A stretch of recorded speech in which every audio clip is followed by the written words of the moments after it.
ননিবালা নিখোঁজ দাবি কোচবিহারে অন্দরন ফুলবাড়ি ২ নম্বর গ্রাম পঞ্চায়েতের ছাত্রছাত্রী মঞ্চের। এরকমই পোস্টার পড়েছে তুফানগঞ্জ ১ নম্বর ব্লকের এই পঞ্চায়েত এলাকায়।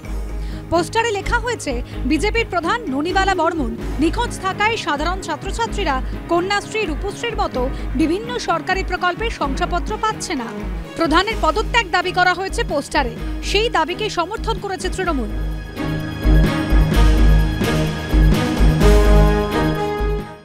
প্রধানকে পাচ্ছে না গ্রামের মানুষ, সাধারণ মানুষ।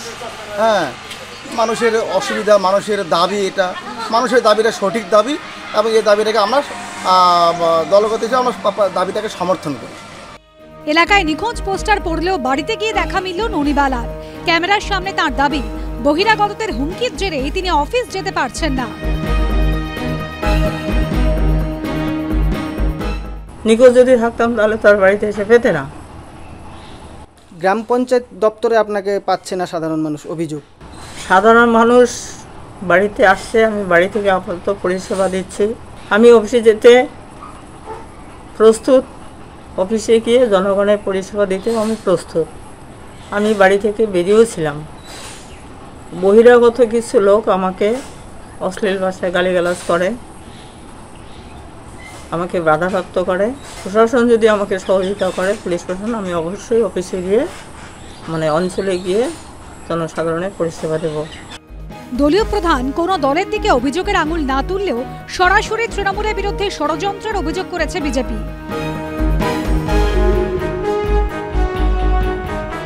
ছাত্রছাত্রীদের নাম দিয়ে তৃণমূলের এই নোংরা রাজনীতিতে ধিক্কার জানাচ্ছি। অবশ্যই এটা অস্বীকারের বিষয় নয়, উনি অঞ্চলে যাচ্ছেন না, তার জন্য লিখিতভাবে অভিযোগ উনি দায়ের করেছেন বিডিও সাহেব, এসডিও সাহেবের কাছে। ইচ্ছা ওদের রয়েছে যে অঞ্চল দখল করে প্রধানকে জবরদস্তি তাদের দলে নিয়ে অঞ্চলে তছরূপ করবে, কাটমানি খাবে, সেটা আমাদের প্রধান হতে দিচ্ছে না। আর এই জন্য ওদের মাথা ব্যথা হয়েছে। কারা লাগালো? কারা লাগাচ্ছে?